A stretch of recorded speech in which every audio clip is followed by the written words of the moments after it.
ಮೇಲೆ ಸಂದೀಪಾಚಾರ್ಯ ಪುರೋಹಿತ್ ಇವತ್ತೆಲ್ಲ ನಾವೇನು ಅಡಿಗೆ ಊಟ ಮಧ್ಯಾಹ್ನ ಫರಾಳ ಮಾಡ್ತೀವಿ 24 ತಾಸು ನಿಂತು ಅಖಂಡವಾಗಿ ಆ ಭೋಜನದ ವ್ಯವಸ್ಥೆಯನ್ನು ಮಾಡ್ತಾ ಇರುವ ಸಂದೀಪಾಚಾರ್ಯರು ಗುರು ಮಹಿಮಾ, ಗುರುಗಳ ಅವಶ್ಯಕತೆ, ಗುರುಗಳಲ್ಲಿ ಭಕ್ತಿ ಹೇಗೆ ಮಾಡಬೇಕು ಎನ್ನುವುದನ್ನು ನಮ್ಮ ನಿತ್ಯ ಜೀವನದಲ್ಲಿ ಗುರುಗಳಿಂದ ಏನು ಲಾಭ ಇದೆ ಅನ್ನುವುದನ್ನು ಸಂದೀಪಾಚಾರ್ಯರು ಹೇಳ್ತಾ ಇದ್ದಾರೆ.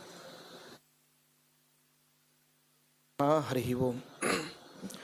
ಶಾಸ್ತ್ರೇಷು ಪಾರದೃಶ್ವಾನಂ ಶಾಸ್ತ್ರಜ್ಞೇಷು ಚ ವತ್ಸಲಂ ದೀನಭಕ್ತೋದ್ಧಾರಕರಂ ಸತ್ಯಾತ್ಮಾನಂ ಗುರುಂ ಭಜೆ. ಶ್ರೀ ಸತ್ಯಾತ್ಮತೀರ್ಥಸ್ವಾಮಿ ಶ್ರೀಪಾದಗುರುಭ್ಯೋ ನಮಃ. ವಿದ್ಯಾಪೀಠ ವಿದಾತಾರಂ ವಿದ್ಯಾವಾರಿಧಿ ಚಂದಿರಂ ವಿದ್ಯಾರ್ಥಿ ವತ್ಸಲಂ ವಂದೇ ಮಹಾಮಹಿಮ ಸದ್ಗುರುಂ. ಶ್ರೀ ಗುರುಭ್ಯೋ ನಮಃ. ಜಗತ್ತಿನೊಳಗೆ ಅಪರೂಪದ ವಸ್ತು, ಸುಲಭವಾಗಿ ಸಿಗಲಾರದ ವಸ್ತು ಅಂತ್ಯಾವುದಾದ್ರೂ ಇದ್ದರೆ ಅದು ಗುರುಗಳು.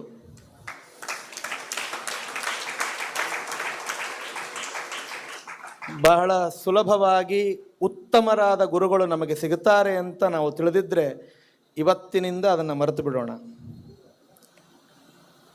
ಗುರುಗಳಿಂದ ಏನಾಗುತ್ತೆ ಅದನ್ನು ತಿಳಿಯೋಣ. ಆದರೆ ಉತ್ತಮರಾದ ಗುರುಗಳು ಸಿಗೋದಕ್ಕೆ ನಾವೇನು ಮಾಡಬೇಕು ಅದು ಬಹಳ ಮುಖ್ಯ. ಗುರುಗಳು ಸಿಕ್ಕ ಮೇಲೆ ಎಷ್ಟು ಸೇವೆ ಮಾಡಬೇಕು ಅದು ಮುಂದೆ. ಆದರೆ ಉತ್ತಮರಾದ ಗುರುಗಳು ಏನು? ಉತ್ತಮರಾದ ಗುರುಗಳು ಅಂದರೆ ಏನು? ಉತ್ತಮರಾದ ಗುರುಗಳು ಅಂದರೆ ನಿಮಗೆ ಪಾಠವನ್ನು ಹೇಳುತ್ತಾರೆ, ನಿಮ್ಮಿಂದ ಏನೂ ಅಪೇಕ್ಷೆ ಪಡುವುದಿಲ್ಲ. ನಿಮಗೆ ಮಾರ್ಗದರ್ಶನವನ್ನು ಮಾಡುತ್ತಾರೆ, ನಿಮ್ಮಿಂದ ಏನೂ ಅಪೇಕ್ಷೆ ಪಡುವುದಿಲ್ಲ. ನಿಮ್ಮಿಂದ ಸಾಧನೆ ಮಾಡಿಸ್ತಾರೆ, ನಿಮ್ಮಿಂದ ಏನೂ ಅಪೇಕ್ಷೆ ಪಡುವುದಿಲ್ಲ. ನನಗೇನೂ ಬೇಡ ಆದರೆ ಶಿಷ್ಯನಿಗೆಲ್ಲವೂ ಆಗಲಿ ಅಂತ ಯಾರು ಮಾಡ್ತಾರಲ್ಲ ಅವರು ನಿಜವಾದ ಗುರುಗಳು. ಅಂತಹ ಗುರುಗಳು ಸಿಗಬೇಕು ಅಂತಾಗಿದ್ದರೆ ಅದಕ್ಕಾಗಿ ಮೊದಲು ಪುಣ್ಯವನ್ನು ಗಳಿಸಬೇಕು. ಅದು ನಿಯಮ. ಜಗತ್ತಿನಲ್ಲಿ ಒಳ್ಳೆಯದೇನಾದರೂ ನಮಗೆ ನಡೀಬೇಕು ಅಂತಾಗಿದ್ದರೆ ಪುಣ್ಯ ಇದ್ದರೆ ಮಾತ್ರ ಅದು ಸಾಧ್ಯವಿದೆ. ಹಾಗೆ ಉತ್ತಮರಾದ ಗುರುಗಳು ಸಿಗಬೇಕು ಅಂತಾದರೆ ನಮ್ಮ ಹಿಂದೆ ಅಷ್ಟು ಪುಣ್ಯದ ರಾಶಿ ಇದ್ದರೆ ಅಂತಹ ಗುರುಗಳು ಸಿಗಲಿಕ್ಕೆ ಸಾಧ್ಯ. ಹಾಗಾದರೆ ಒಂದರಲ್ಲಿ ನಾವು ಗೆದ್ದಿದ್ದೀವಿ. ಏನು ಗೆದ್ದಿದ್ದೀವಿ? ಸತ್ಯಾತ್ಮತೀರ್ಥರಂತಹ ಗುರುಗಳನ್ನು ಪಡೆದಿದ್ದೀವಿ ಅಂತಂದ ಮೇಲೆ ನಮ್ಮ ಪುಣ್ಯದ ರಾಶಿ ಹಿಂದೆ ನಾವು ಮಾಡಿದ್ದಲ್ಲ, ನಮ್ಮ ತಂದೆ ತಾಯಿಗಳು, ನಮ್ಮ ಅಜ್ಜ ಅಜ್ಜಿಯರು, ನಮ್ಮ ಹಿರಿಯರು, ಪೂರ್ವಜರು ಅವರು ಮಾಡಿದಂತಹ ಏನು ಪ್ರಾಚೀನಾಚರಣ ಪುಣ್ಯ ಅಂತ ಹೇಳ್ತಾರೆ, ಆ ಪುಣ್ಯದ ರಾಶಿಯಿಂದ ಸತ್ಯಾತ್ಮತೀರ್ಥರ ದರ್ಶನವಾಗ್ತಾ ಇದೆ. ಉಪದೇಶ ಅದೆಲ್ಲ ಮುಂದೆ, ದರ್ಶನವಾಗ್ತಾ ಇದೆ. ನಮ್ಮ ಪೂಜ್ಯ ಆಚಾರ್ಯರು ಇಲ್ಲಿ ಇದ್ದ ಬೆಂಗಳೂರಿನವರಿಗೆ ನೆನಪಿರಬಹುದು, ಬೆಂಗಳೂರು ಚಾತುರ್ಮಾಸ್ಯದ ಕೊನೆಯ ದಿವಸ ಹೇಳಿದಂತಹ ಮಾತು ಸ್ವಾಮಿಗಳವರ ಬಗ್ಗೆ. ನಾವು ಪಾಪ ಮಾಡ್ತೇವೆ, ಬೇಕಾದಷ್ಟು ಪಾಪ ಮಾಡ್ತೇವೆ, ಲೆಕ್ಕ ಇಲ್ಲ. ಎಲ್ಲ ಪಾಪ ಮಾಡಿ ಆದಮೇಲೆ ಒಂದು ದಿನ ಹುಟ್ಟಿದ್ದೇವೆ ಅಂತಂದಮೇಲೆ ಸಾಯಲೇಬೇಕು. ಸತ್ತ ಮೇಲೆ ಹೋಗ್ತೇವೆ. ಮೇಲೆ ಹೋದ ಮೇಲೆ ಚಿತ್ರಗುಪ್ತ ನಮ್ಮ ಫೈಲನ್ನು ಓಪನ್ ಮಾಡಿ ಯಮದೇವರ ಮುಂದೆ ಇಡ್ತಾನೆ. ಇಟ್ಟು ಹೇಳ್ತಾನೆ, ಇಷ್ಟೆಲ್ಲ ಪಾಪ ಮಾಡಿದ್ದಾನೆ, ಛೀ ಥೂ ಅಂತ ಬೈತಾನೆ. ಬಯಸ್ಕೊಂಡೆಲ್ಲ ಆದಮೇಲೆ ಸ್ವಲ್ಪ ಮಧ್ಯದಲ್ಲಿ ಚಿತ್ರಗುಪ್ತರಿಗೆ, ಸ್ವಾಮಿ ಒಂದು ಕ್ಷಣ ನನಗೊಂದು ಸ್ವಲ್ಪ ಸಮಯ ಕೊಟ್ಟರೆ ನಾನು ಒಂದು ಮಾತನ್ನು ಹೇಳ್ತೇನೆ ಅಂತ ಕೇಳಿಕೊಂಡು ಒಂದು ಮಾತನ್ನು ಹೇಳಬೇಕಂತೆ. ಏನು ಮಾತು? ಬೇಕಾದಷ್ಟು ಪಾಪ ಮಾಡಿದ್ದೇನೆ, ಆದರೆ ಒಂದು ಬಾರಿ ಸತ್ಯಾತ್ಮತೀರ್ಥರ ದರ್ಶನವನ್ನು ಮಾಡಿಕೊಂಡು ಬಂದಿದ್ದೇನೆ ಅಂತ ಹೇಳಿದರೆ ಸಾಕು. ಚಿತ್ರಗುಪ್ತರು ಫೈಲನ್ನು ಕ್ಲೋಸ್ ಮಾಡಿ ಯಮದೇವರು ಹೇಳ್ತಾರಂತೆ, ಹಾಗಾದರೆ ನೀನು ಇಲ್ಲಿ ಬರುವಂತಹ ಕ್ಲೈಂಟ್ ಅಲ್ಲ, ನಿನ್ನ ಜಾಗ ಬೇರೆ ಇದೆ, ನೀನು ಹೋಗು, ನೇರವಾಗಿ ಮೋಕ್ಷಕ್ಕೆ ಹೋಗು ಅಂತ ಕಳಿಸಿಬಿಡ್ತಾರಂತ. ಹೇಳುವ ತಾತ್ಪರ್ಯ ಗುರುಗಳ ದರ್ಶನಕ್ಕೆ ಅಷ್ಟು ಮಹತ್ವವಿದೆ. ಇನ್ನು ಗುರುಗಳ ಉಪದೇಶವಾದರೆ, ಗುರುಗಳ ಹತ್ತಿರ ಹೋದರೆ, ಗುರುಗಳ ಸೇವೆಯನ್ನು ಮಾಡಿದರೆ ಏನು ಲಾಭ ಇರಬೇಕು? ಒಂದು ಕೂಸು ಹೊರಗಡೆ ಆಟ ಆಡ್ತಾ ಇತ್ತು. ಆಟವಾಡಿ ಮನೆಗೆ ಬಂತು. ಮನೆಗೆ ಬಂದಾಗ ಮೈಯೆಲ್ಲ ಕೆಸರು ಮಾಡಿಕೊಂಡು ಬಂತು. ಬಂದ ಕೂಡಲೇ ನೇರವಾಗಿ ಅಪ್ಪನ ಹತ್ರ ಹೋಯಿತು. ಹೋದಾಗ ಅಪ್ಪ, ಛೀತು ಎಷ್ಟು ಹೊಲಸು ಮಾಡ್ಕೊಂಡು ಬಂದಿದ್ದೀ ಅಂತ ದೂರ ಕಳಿಸಿದಾಗ ಕೂಸು ಅಳತಾ ತಾಯಿ ಹತ್ರ ಹೋಯಿತು. ತಾಯಿ ಆ ಕೂಸನ್ನು ಬೈತಾಳ? ಬೈಲಿಲ್ಲ. ಹತ್ತಿರ ಬಂದರೆ ಆ ಕೂಸನ್ನು ಕರೆದುಕೊಂಡು ತಾನು ಸ್ನಾನ ಮಾಡಿಸಿ ಅದನ್ನು ಫ್ರೆಶ್ ಆಗಿ ಮಾಡಿ ಒಳ್ಳೆಯ ಡ್ರೆಸ್ಸನ್ನು ಹಾಕಿ, ಈಗಿನ ಕಾಲದಲ್ಲಿ ಒಳ್ಳೆಯ ಸ್ನೋ ಪೌಡರ್ಗಳನ್ನೆಲ್ಲ ಹಚ್ಚಿ ಎಲ್ಲ ಮಾಡಿಕೊಂಡು ಆಮೇಲೆ ಅಪ್ಪನ ಹತ್ರ ಬಿಟ್ಟರೆ ಆಗ ಅಪ್ಪ ಆ ಕೂಸನ್ನು ನೋಡಿ, ಅಯ್ಯೋ ಬಂಗಾರ ಎಷ್ಟು ಚೆನ್ನಾಗಿದ್ದಿ ನೀನು ಅಂತ ಮುದ್ದು ಮಾಡಿದ. ಹಾಗಿದೆ ನಮ್ಮ ಪರಿಸ್ಥಿತಿ. ಗುರುಗಳು ಬೇಡ, ಏನೂ ಬೇಡ, ನಾನು ನೇರವಾಗಿ ದೇವರ ಹತ್ರ ಹೋಗ್ತೇನೆ ಅಂತ ಹೋಗಿ ನಾನೇನಾದರೂ ವೈಕುಂಠದ ಬಾಗಿಲನ್ನು ತಟ್ಟಿ ಮೇಯಾಯಿ ಕಮಿನ್ ಅಂತ ಕೇಳಿದರೆ ದೇವರು ಝಾಡಿಸಿ ಒದ್ದು ಕಳಿಸ್ತಾನೆ. ಒಳಗಡೆ ಅಜ್ಞಾನ ಅಂತನ್ನುವ ಹೊಲಸನ್ನು ತುಂಬಿಕೊಂಡು ಬಂದಿದ್ದಿ, ನಿನ್ನಗೆ ನಾನು ಹೇಗೆ ಅನುಗ್ರಹ ಮಾಡಲಿ ಅಂತ ಹೇಳಿ ದಬ್ಬಿ ಕಳಿಸ್ತಾನೆ. ಕಳಿಸಿದಾಗ ತಾಯಿಯ ಸ್ಥಾನದಲ್ಲಿ ಇದ್ದು ನಮ್ಮನ್ನು ಕಾಪಾಡೋರು ಗುರುಗಳು. ಗುರುಗಳು ಕೋಪ ಬರಬೇಕು, ನಮ್ಮ ಮೇಲೆ ಸಿಟ್ಟಿಗೆ ಬರಲಿ ಗುರುಗಳು. ನಮಗೆ ನಾಲ್ಕೇಟು ಹೊಡೆದ್ರೂ ಚಿಂತೆ ಇಲ್ಲ. 50 ವರ್ಷ ಆಗಿದೆ, ಗುರುಗಳ ಹತ್ರ ಏನು ಹೊಡೆಸ್ಕೊಳ್ಳೋದು. ಸಾಯೋತನ ನಮಗೊಬ್ಬರು ಗುರುಗಳು ಅಂತನೋರು ಇರಬೇಕು. ಇಲ್ಲದಿದ್ದರೆ ನಮ್ಮಿಂದ ಸಾಧನೆ ಆಗ್ಲಿಕ್ಕೆ ಸಾಧ್ಯ ಇಲ್ಲ. ನಮ್ಮ ಮೇಲೊಬ್ಬರು ಗುರುಗಳು ಅಂತ ಇದ್ದರೆ ನಮ್ಮಿಂದ ಸಾಧನೆ ಆಗುತ್ತೆ.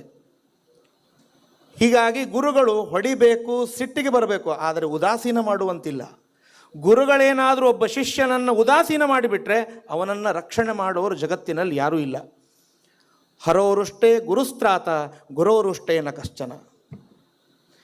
ದೇವರು ಉದಾಸೀನ ಮಾಡಿದರೆ ಕಾಪಾಡೋದಕ್ಕೆ ಗುರುಗಳಿದ್ದಾರೆ, ಗುರುಗಳು ಉದಾಸೀನ ಮಾಡಿದರೆ ಕಾಪಾಡೋದಕ್ಕೆ ಜಗತ್ತಿನಲ್ಲಿ ಯಾರೂ ಇಲ್ಲ. ಹಾಗಾಗಿ ಗುರುಗಳ ಮಹಿಮೆ ಮಹತ್ವ ಬಹಳ ಇದೆ.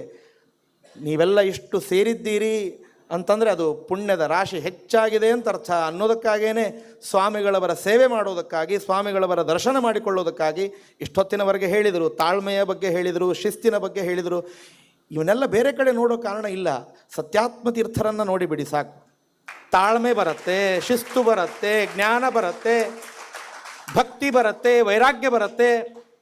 ನಮ್ಮ ಗುರುಗಳು ಹೇಳೋರು, ಸ್ವಾಮಿಗಳವರ ಕಣ್ಣಿನ ಅಂಚಿನಲ್ಲಿ ವೈರಾಗ್ಯ ಕಾಣಿಸ್ತದಂತೆ, ಕಣ್ಣಿನ ಅಂಚಿನಲ್ಲಿ.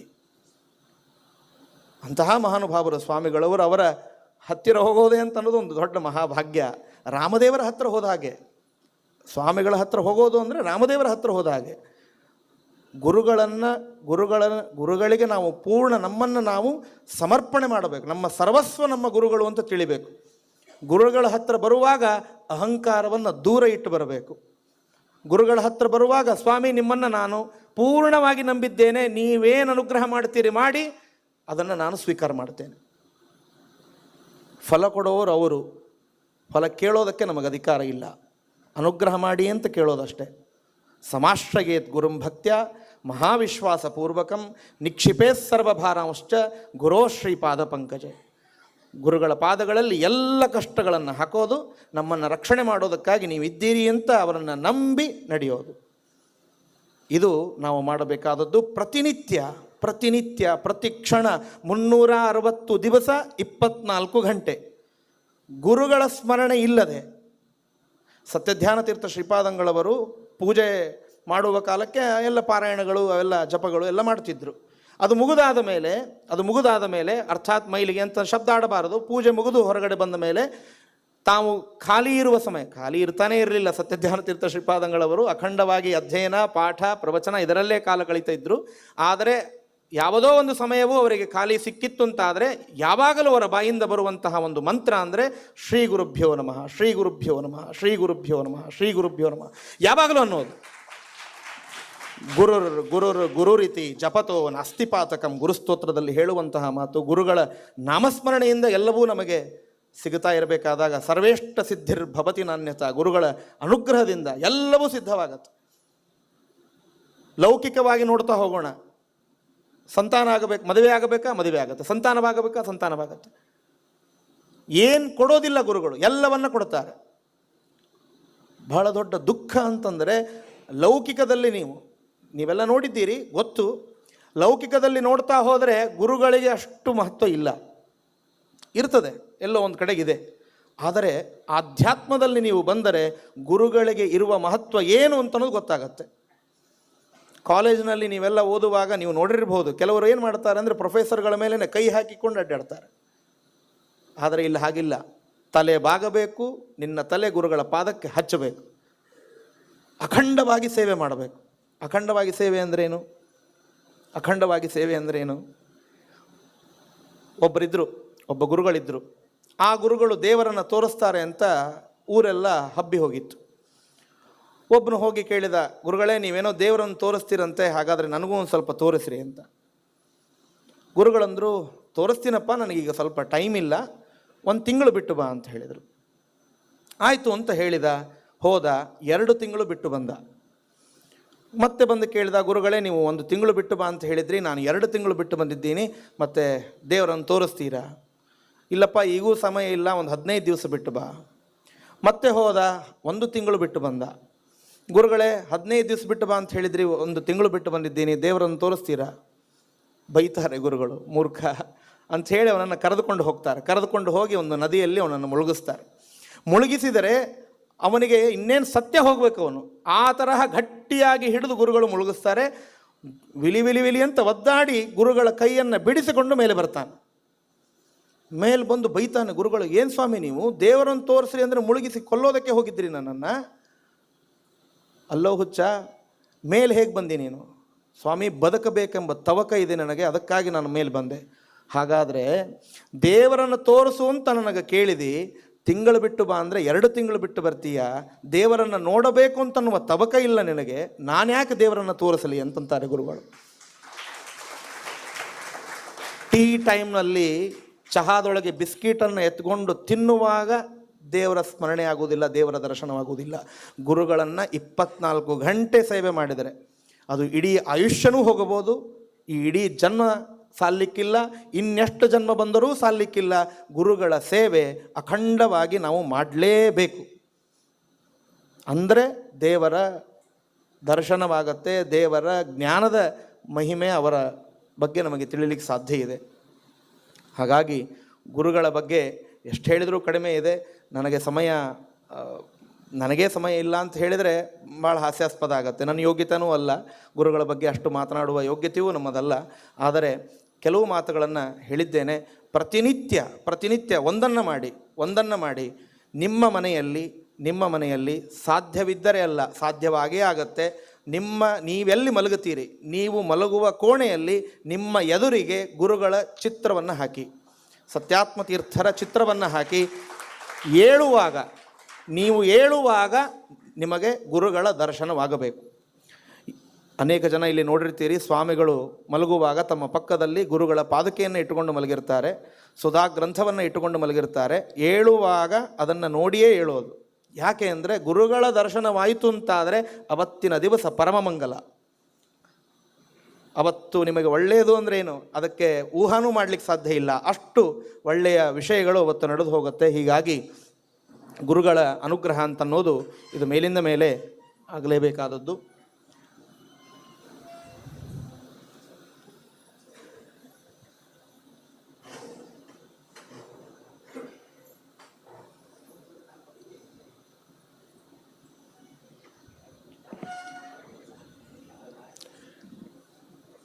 ಗುರುಗಳು ಎದುರಿಗೆ ಇಲ್ಲದೇ ಇದ್ದಾಗ ಬಹಳ ಮಾತಾಡ್ಬೋದು, ಗುರುಗಳು ಎದುರಿಗೆ ಬಂದ ಮೇಲೆ ಮಾತಾಡೋದು ಬಹಳ ಕಷ್ಟ ಆಗತ್ತೆ. ಗುರುಗಳ ಸೇವೆ ಇದು ಬಹಳ ಅವಶ್ಯಕ. ಪ್ರತಿನಿತ್ಯವೂ ಪ್ರತಿ ಕ್ಷಣವೂ ಗುರುಗಳ ಸೇವೆಯನ್ನು ಮಾಡಿ. ಎಲ್ಲಿಯವರೆಗೆ ಮಾಡೋದು ಅಂದರೆ ಗುರುಗಳು ಪ್ರೀತರಾಗುವವರೆಗೆ.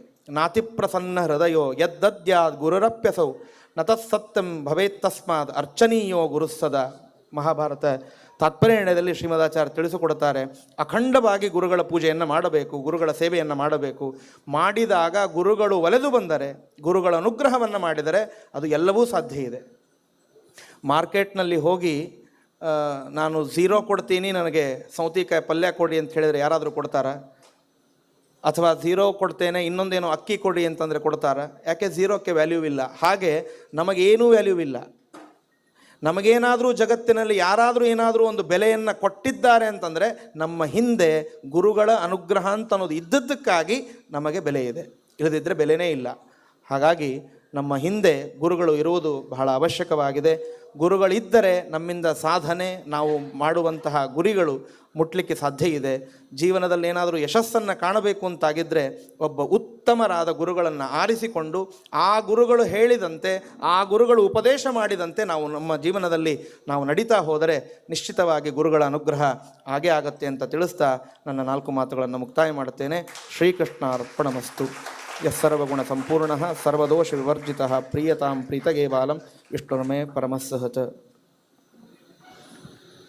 ಪಂಡಿತ ಸಂದೀಪಾಚಾರ್ಯರು ಗುರು ಮಹಿಮೆಯನ್ನು ಹೇಳ್ತಾ ಇರುವಾಗಲೇ, ಮಹಾಗುರುಗಳ ಮಹಿಮೆ ಹೇಳ್ತಾ ಇರುವಾಗ ನಮ್ಮ ಗುರುಗಳು ಇಲ್ಲಿ ಒದಗಿ ಬಂದಿದ್ದಾರೆ. ನಮ್ಮ ಸುಕೃತ ಜನ್ಮ ಜನ್ಮದ ಪುಣ್ಯ ಅಂತ ಚಿಂತಿಸ್ತಾ